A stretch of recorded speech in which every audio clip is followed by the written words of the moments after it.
Good day, everyone. I am Joy Ebrada from Bachelor of Elementary Education 3rd year, and I am the leader of this group, Group 5. Our topic is about communicating and reporting of assessment data from alternative methods. Before we start, let's define first communication. So, communication is the act of giving, receiving, and sharing information. In other words, talking or writing, and listening or reading. Good communicators listen carefully, speak or write clearly, and respect different opinions. Sa communication, dito natin nalalaman or nasusukat din yung knowledge natin sa kaalaman natin kung paano tayo iintindi at makikipag-usap ng maayos sa mga kasama natin or sa mga taong nakapaligid sa atin. Siyempre, kung maayos tayo makipag-communicate, magiging maayos din yung response ng ng kausap natin. So, next is assessment. Assessment refers to all the ways we gather information about progress in a student's learning. Assessment tasks should reflect the objectives and criteria to be meaningful and relevant. It may include tests, observations, peer discussions, work samples, presentation, and performances, and also the projects. So, yung assessment ay tumutukoy ito sa mga impormasyon na nakukuha natin para mapalawak yung mga kaalaman natin, or dito din sa assessment nasusukat din kasi dito yung kakayahan mo kung paano ka umintindi or paano ka makakaintindi sa isang sitwasyon. Dito din sumasalamin sa mga layunin at pamantayan upang maging makabuluhan at may kaugnayan. So, di ba nasabi dito, it may include test, observation, peer discussions, work samples, presentation, performance, and project. So, ayan yung mga pwede mong matuunan ng pansin para masukat mo yung kaalaman na meron ka. Sa mga pagsusulit, di ba, yung mga scores mo doon mo malalaman na may kailangan ka pang i-improve para mapaganda yung pag-aaral mo at yung kalalabasan ng pinag-aralan mo. So, next sa assessment, yung reporting naman. So, yung reporting, it is the process used to communicate knowledge gained from assessing students' learning. So, the purpose of reporting is to provide relevant information about a student's progress to students, parents, support staff, and other teachers. And yung reporting naman, katulad nitong ginagawa natin, dito nasusubok yung kakayahan natin at saka yung importansya ng kung paano tayo makikipag-connecta sa ibang tao na nakakasalamuhan, hindi lang sa ibang tao kundi sa mga classmates natin. 'Di ba? Kapag nagre-report tayo is nagkakaroon tayo ng parang peer teaching na din kasi nagbibigay ka ng kaalaman dun sa mga kaklase mo, and then may nakukuha sila na kaalaman from you, and then pwede sila magtanong about dun sa report mo or sa topic mo kung ano ba yung importansya nun. Kapag may hindi sila naiintindihan, kailangan mong liwanagin. And then, syempre, yung teachers, nakaabang lang dyan sa may likod mo para magsuporta or magbigay ng karagdagang kaalaman. So, dumako naman tayo dito sa assessment reporting. So, yung assessment reporting, ito ay isang are integral parts of the teaching and learning program and important aspects of work of the teachers and students. So, dito din sa assessment reporting, ito din is a combined support of students to achieve high standards and to provide the basis for guiding further learning as well as performing parents about their child achievement. So, dito sa assessment reporting, ito din yung pinakamahalagang bahagi ng programa sa pagtuturo. Tapos, mahalagang aspeto din na gawin ng mga guro at mag-aaral. Bakit? Kasi Dito sa assessment reporting, ito na din yung pinagsama-samang suporta ng mga mag-aaral at saka ng mga teachers din para makamit yung mataas na kaalaman nila, mataas na pamantayan para sa kaalaman nila sa pag-aaral. Ito din ay para din magbigay ng batayan sa paggabay sa karagdagang pag-aaral. Pati na rin ang pagpapaalam sa mga magulang tungkol sa mga nagawa ng kanilang anak. So, dito sa assessment reporting, pwede ka dito magpa-attend ng meeting, 'di ba? Meron tayo lalo na nung elementary tayo, meron tayong meeting or general PTA meeting. Doon bukod sa mga grades na dinidiscuss ng mga teachers sa mga parents, pwede doon mapag-usapan kung ano yung behavior ng anak nila sa loob ng paaralan. Kung maganda ba yung nagagawa nila or kung pasaway ba yung mga anak nila sa mga teachers nila or hindi. Yung may mga kailangan pa bang i-improve i-improve sa mga nila, sa mga pag-uugali or sa behavior nila, and then need i-inform ng teacher yung mga magulang ng bata para naman matulungan din yung nung mga magulang yung teacher sa pag-a-assist at sa pagpapa-improve ng kanilang mga anak at ng mga estudyante. So, next is, dito naman tayo sa significant culminating performance tasks and success indicators. So, dito naman sa slides na to, sa nakapaloob sa slides na to, dito na, tawag dito, itong mga susunod na slide ay meron siyang konektado kasi ito na yung nagpapahiwatig ng tagumpay ng isang student or ng isang mag-aaral. At saka dito din sa culminating performance, dito mo din itinuturing kang matagumpay sa isang gawain sa pagpanggap. Kung nasisiyahan ka ba sa mga ginagawa mo, at saka yung and then yung susunod na slide, ayun na yung basis or parang tawag dito, parang rubric mo kung yung sa naabot mong achievements or achievements mo bilang isang mag-aaral. So, dito sa slides na to is meron tayong two column. Yung nasa first column is about sa performance task, which is you to provide adequate to learners. Next is communicate progress of learners based on their portfolios. And then last, organize a meeting with parents relying to the results of the learner's performance. So, ayun nga, dito naman tayo sa pangalawang column na nasa hanay ng indicator of success. So, kung meron tayong provide adequate to learners sa performance task, dito sa indicators of success is about assessment task and corresponding rubrics to monitor the progress of the attainment. Next is communicate progress of learners based on their portfolios. So, ang nakalagay sa indicator of success, portfolio to inform the learners what they can and cannot do.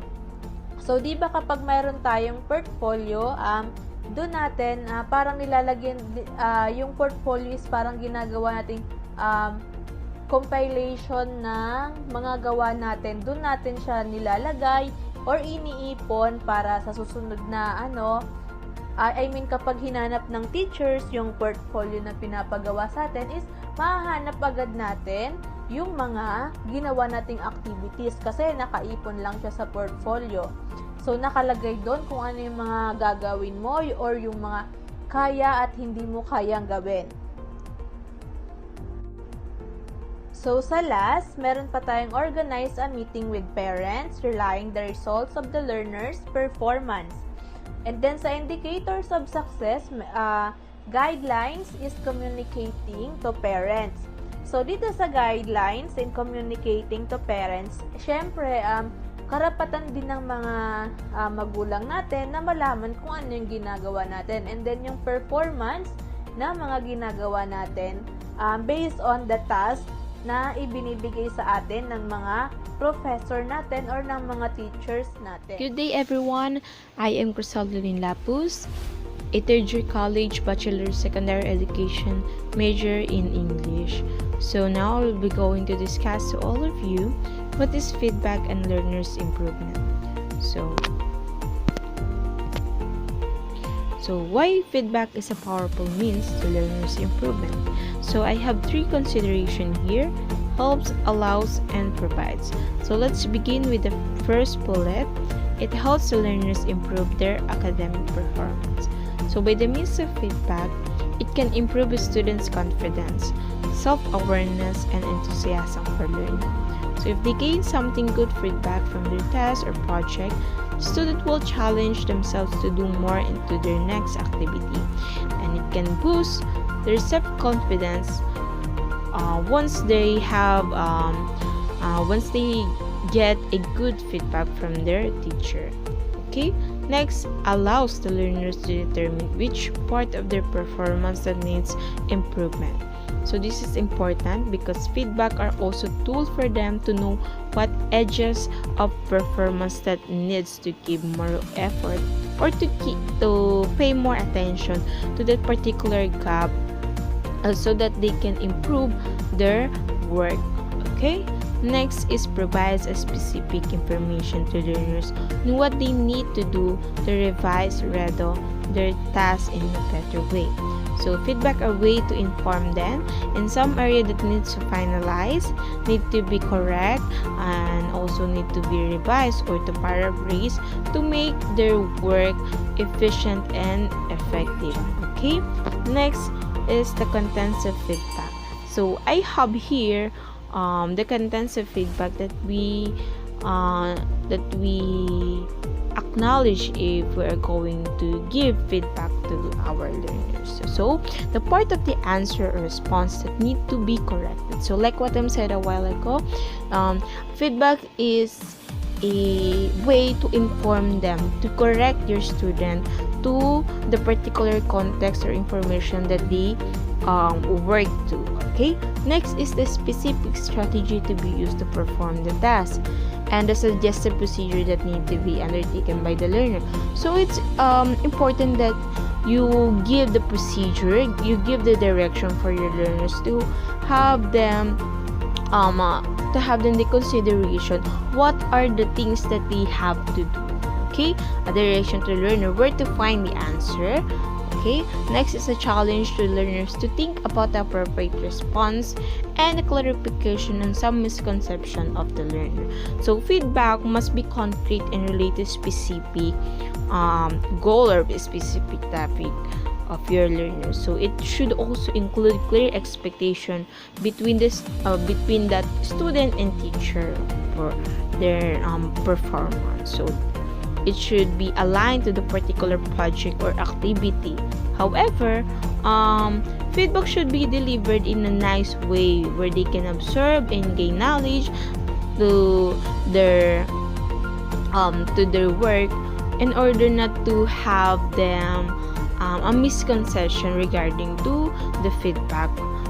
Okay, to improve their work, to make their work better. Okay, next is feedbacks are either provided during or after performance. So take notes of those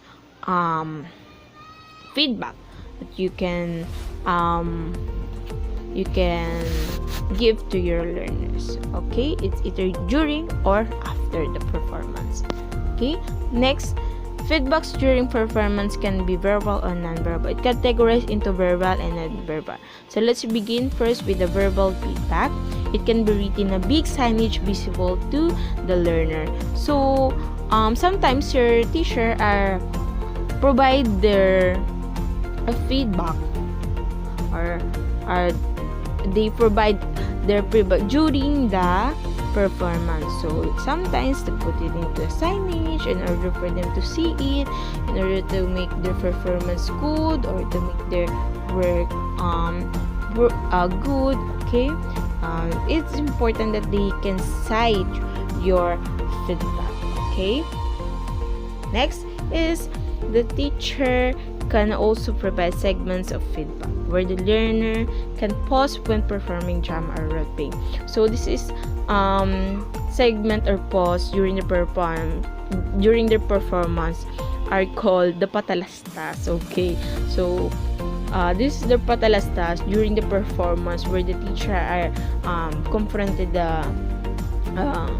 the members of the group are not doing well, or they have to do that kind of thing, they have the kind of character. So to further expand the particular context or to give them some knowledge about something that related to the performance of the student. Okay, so next is feedbacks during the performance. It's useful to immediately correct the performance to avoid mistakes. Like what I said a while ago, they confronted the members of the group or also the leader or whoever in that performance during that time.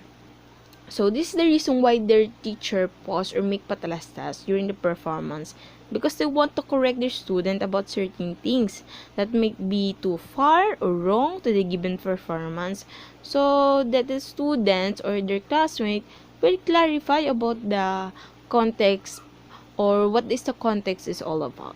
Okay, to make them more a clarification about that. Okay, next is feedback can also be given after the performance of the task. This is appropriate when learners are provided another opportunity to revise and show again the performance. So sometimes if you see your teacher are going in front of the class after the performance, they call the feedback. Okay, after the performance, so or after the task that you are given to your learner. So this is their chance, or this is the chance that you can improve your work. Okay, to improve to their next performance. So they give their what do you call that, consideration that you have to do to work on. Okay, so this is your chance to revise or to make your work good and efficient. Okay, next is feedback or need to be specific and concrete. Okay, this topic will be discussed to the next reporter. So thank you for listening to me. I'm Michelle J. Casabon from BSE English, and I will discuss about the feedbacks and the types of it. Now we will find out what is the general feedback and the specific feedback. So in general feedback, example of this essay is good. So it is very non-specific, such as good job or you did great, and it is not helpful in the part of the student. While in the specific feedback, example is you started your paragraph in your essay with a topic sentence and supporting sentences were provided after. This helps strengthen the point you want to make.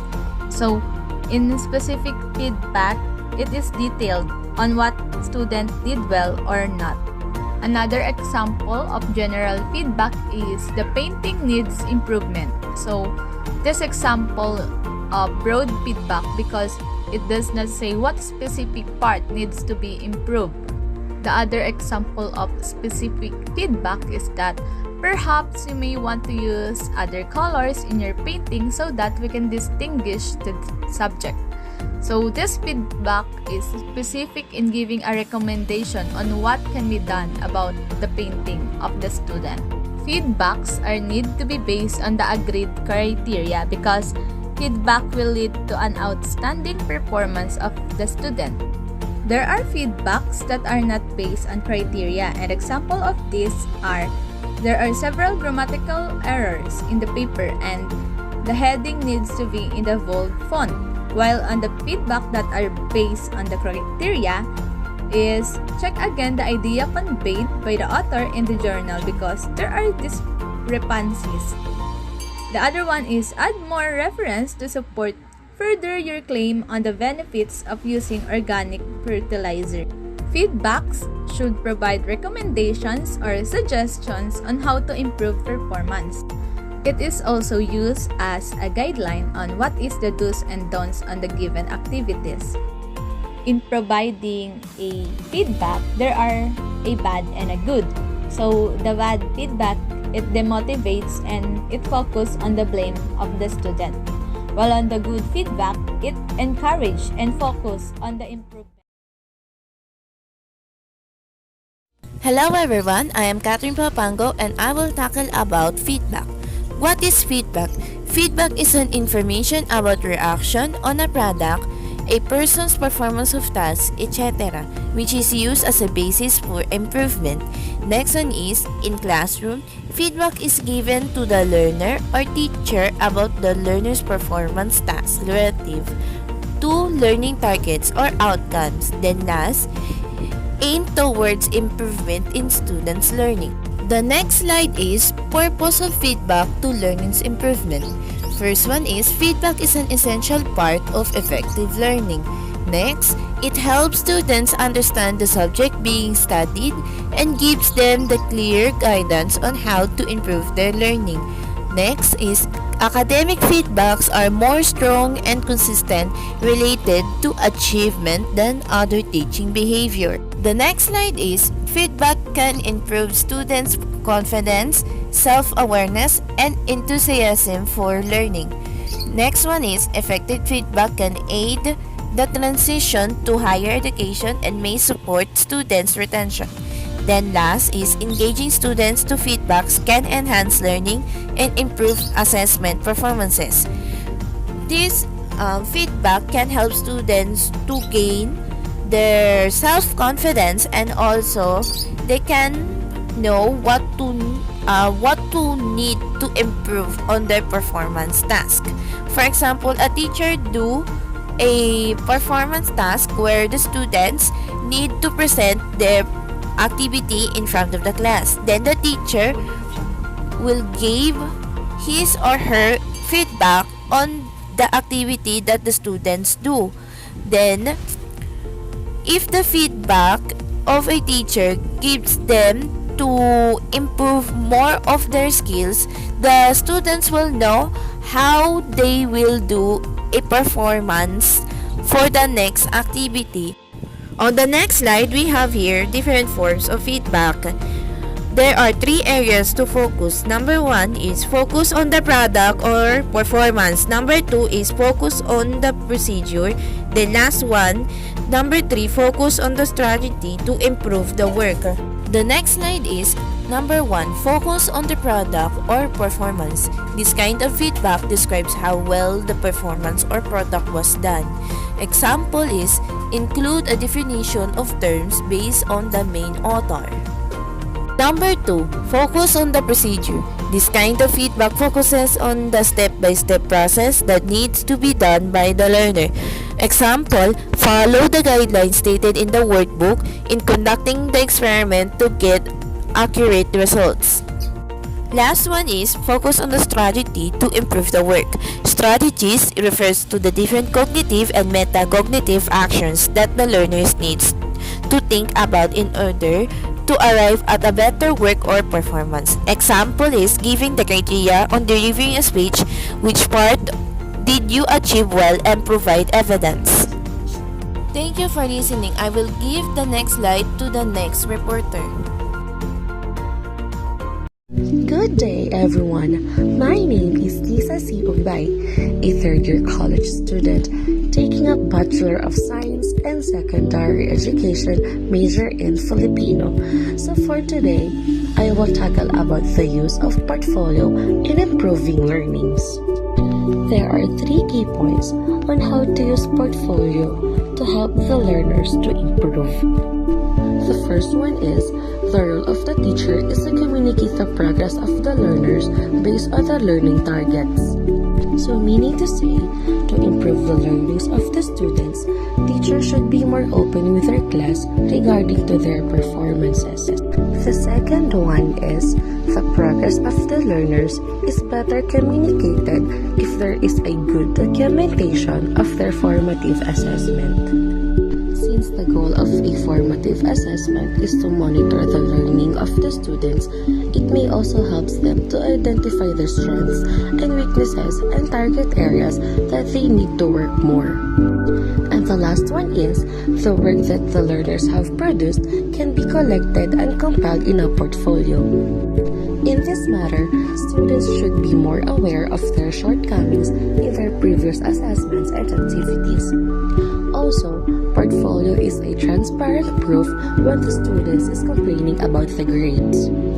And now, we are moving on with some tips in making portfolios as a powerful vehicle in communicating learning progress in areas needing improvement.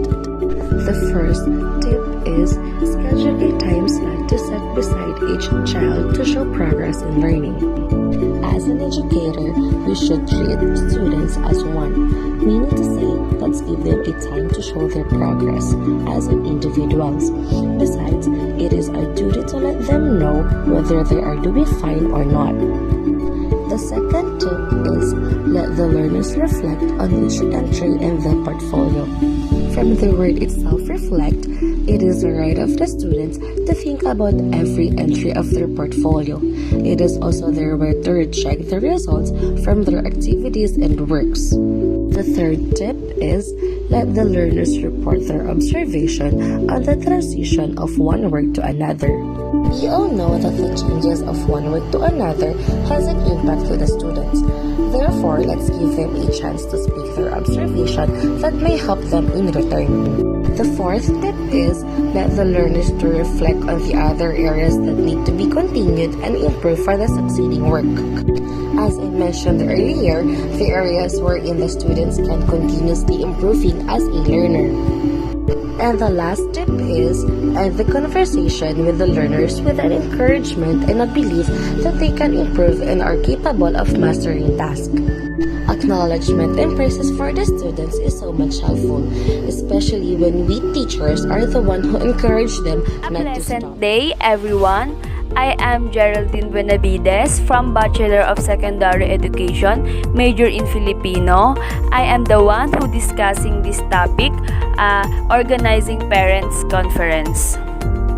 We all know that organizing meeting with parents are very important, especially when it comes to assessment results. But before that, how to organize meeting with parents? Assessment results are also communicated to parents.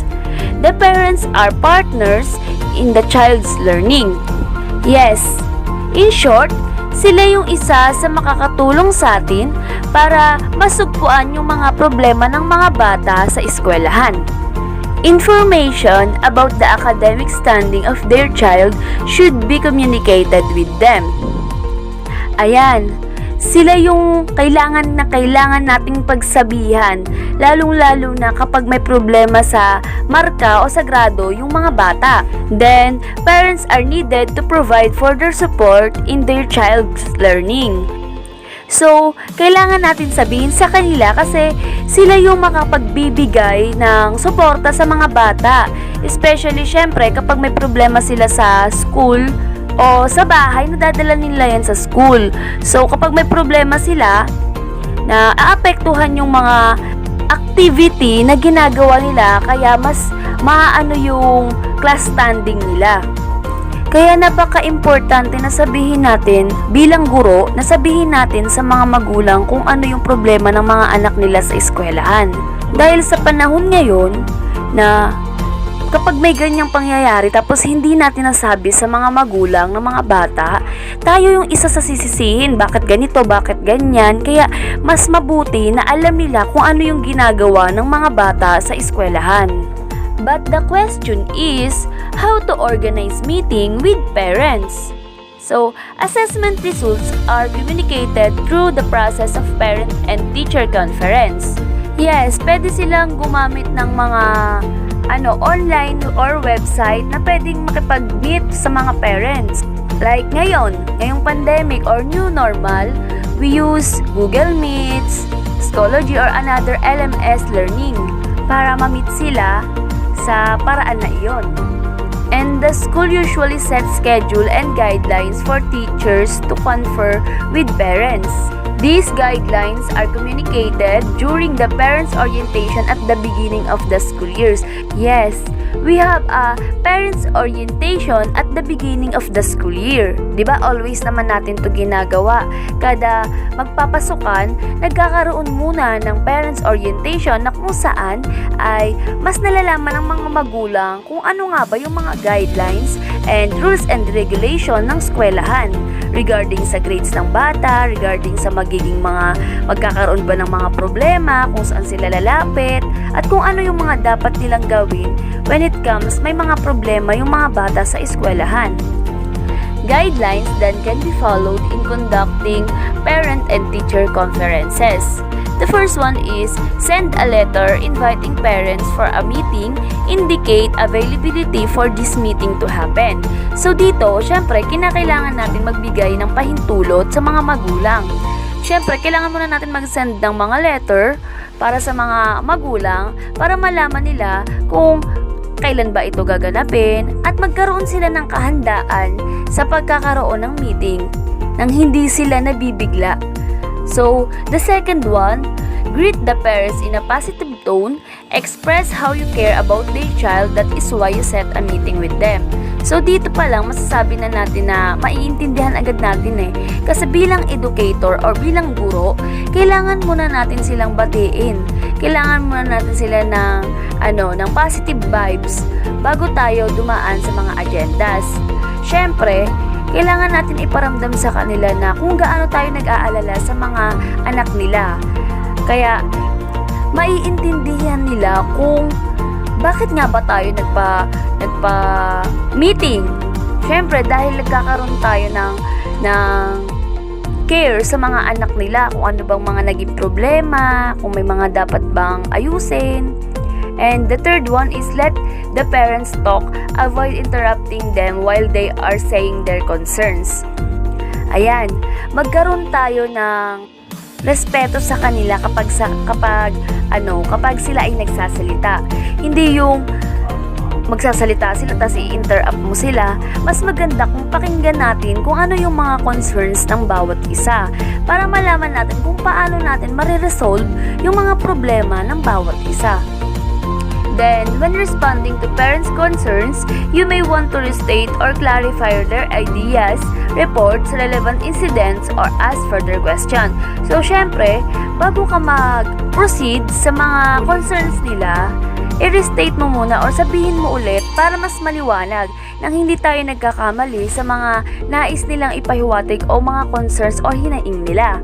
So, dapat, mas maganda kung ipapaliwanag sa kanila o ipapaliwanag ng gusto kung ano nga ba talaga. Then, when reporting assessment results, avoid judging the ability of the child. Syempre, kapag may mga problema yung mga bata sa class standing, dapat na, kunyari may problema yung bata, dapat hindi natin i-judge yung bata. Kasi, mas lalong parang maaaring magbago yung timpla ng magulang. Kaya dapat imbis na i-judge natin, dapat i-motivate natin yung parents na tulungan yung mga anak nila kapag may problema sa mga academic standing. Then, prepare the evidence of the performance and show the parents how rating was done and describe the performance based on the rubric. Ito madalas to nangyayari na magtatanong yung parents kung bakit ganito yung nakuhang grades ng anak niya, kung bakit ganito, nagaganito naman yan, pumapasok naman yan. Kaya, mas maganda na meron tayong class record na kung saan naka-indicate doon yung class standing ng bata, kung pumapasok ba, kung gumagawa ba ng assignment, kung nandyan ba palagi. Kasi darating yung time na magtatanong yung parents sa atin kung paano nakuha tong grades na to, bakit ganito yung grades nila. Kaya mas maganda meron tayong basihan, mas maganda may maipakita tayo sa kanila na katotohanan yung sinasabi natin. Kasi 'di ba, may mga bata na hindi pumapasok, na hindi alam ng magulang nila. Tapos magtatanong yung magulang nila na lagi naman 'to pumapasok, pero sa attendance mo wala siya doon. Kaya mas maganda na meron tayong basihan para maipakita natin sa magulang kung ano nga bang ginagawa ng mga bata sa klase. So, ayun nga. And when describing performance of the child, use words that are understandable to the parents and avoid too technical terms or explain the terms to the parents. Syempre, as a teacher, dapat alam natin na iba tayo ng pag-unawa. Syempre, isa yon. Kaya dapat gagamit tayo ng mga salita na mas maiintindihan agad ng mga magulang. Dapat ipapaliwanag natin lahat ng concerns natin sa mga bata o sa mga anak nila kung ano nga ba talaga yung mga problema ng mas maliwanag para agad na maintindihan ng mga magulang yung mga concerns, hindi natatagal pa. So, commit to the parents a course of action that you can realistically do but do not guarantee a result. So, sabihin mo sa mga magulang na may mga bagay ka na alam na makakatulong sa mga anak nila, na kaya mong tulungan yung mga anak nila sa mga problema nila, pero hindi mo maipapangako na magkakaagad-agad ito ng resulta. So, bilang teacher, syempre, gagawin natin lahat para sa mga students natin. Gagawin natin lahat para matuto sila. Kahit na nahihirapan tayo, ayun yung goal natin. Yun yung pinaka-first goal natin bilang isang teacher, na ma-share natin yung nalalaman natin sa kanila. So, dito pa lang na kapag may concern yung mga magulang o may concern tayo sa bata, nararapat lang na sabihin natin sa mga magulang dahil isa sila sa katuwang natin sa pagtuturo ng mga bata. Siyempre, hindi naman natin hawak buong araw ng bata. Siyempre, meron din yan araw sa bahay nila. Kaya nga sinabi na pangalawang tahanan ng eskwelahan. Kasi tayo ang second mother ng mga bata. So, lahat gagawin natin para sa kanila. Kaya, eto sa topic ko na to, sinasabi lamang na importante na makipag-ugnayan tayo sa mga magulang. Dahil para nalalaman nila kung ano nga ba yung mga problema ng mga anak nila na makakatulong sila sa atin para maresolbahan lahat iyon. And that's all. Thank you for listening. God bless.